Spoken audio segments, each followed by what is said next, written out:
প্রথমেই ঠাকুর মা ও স্বামীজিকে সশ্রদ্ধ প্রণাম জানিয়ে আজকে শ্রী শ্রী রামকৃষ্ণ কথামৃত থেকে পঞ্চম খণ্ডের প্রথম পরিচ্ছেদ শুরু করছি। দক্ষিণেশ্বরের কালীবাড়িতে শ্রীযুক্ত অমৃত, শ্রীযুক্ত ত্রৈলোক্য প্রভৃতি ব্রাহ্ম ভক্তের সঙ্গে কথোপকথন সমাধি মন্দিরে। ফাল্গুনের কৃষ্ণা পঞ্চমী তিথি, বৃহস্পতিবার, 16ই চৈত্র, ইংরেজি 29শে মার্চ 1883 খ্রিস্টাব্দ। মধ্যাহ্ন ভোজনের পর ভগবান শ্রীরামকৃষ্ণ কিঞ্চিৎ বিশ্রাম করিতেছেন। দক্ষিণেশ্বর কালীবাড়ির সেই পূর্ব পরিচিত ঘর, সম্মুখে পশ্চিম দিকে গঙ্গা, চৈত্র মাসের গঙ্গা। বেলা 2টার সময় জোয়ার আসিতে আরম্ভ হইয়াছে। ভক্তেরা কেহ কেহ আসিয়াছেন।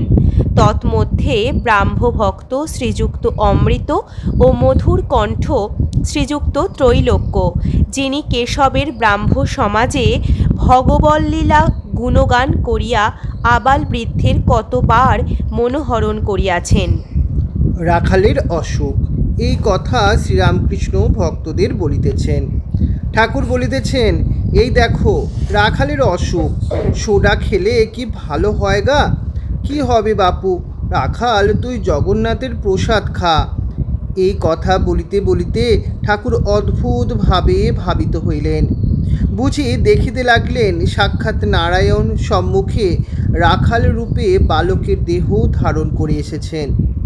একদিকে কামিনী কাঞ্চন ত্যাগী শুদ্ধা আত্মা বালক ভক্ত রাখাল, অপরদিকে ঈশ্বর প্রেমে অহরহ মাতোয়ারা শ্রীরামকৃষ্ণের সেই প্রেমের চক্ষু।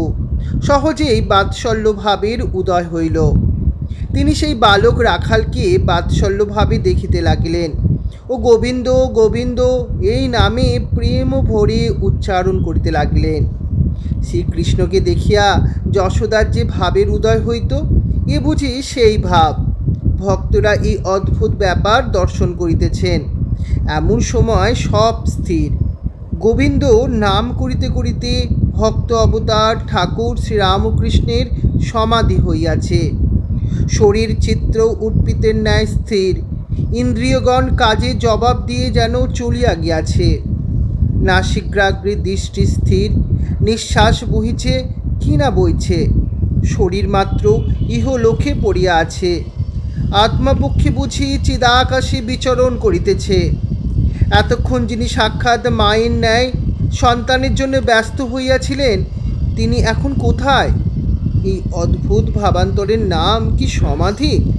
এই সময়ে গেরুয়া কাপড় পরা অপরিচিত এক বাঙালি আসিয়া উপস্থিত হইলেন ও আসন গ্রহণ করিলেন।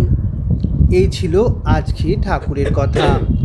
ওং স্থাপকায় চ ধর্মস্য সর্বধর্ম স্বরূপিণী অবতার বরিষ্ঠায় রামকৃষ্ণায় তে নমঃ।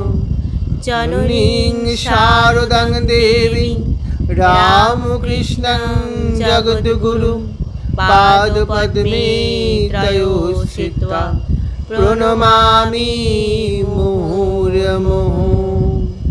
নমো শ্রী জ্যোতিরাজয় বিবেকানন্দ সুরায় সচ্চিত সুখ স্বরূপায় স্বামিনে তাপহারিণে।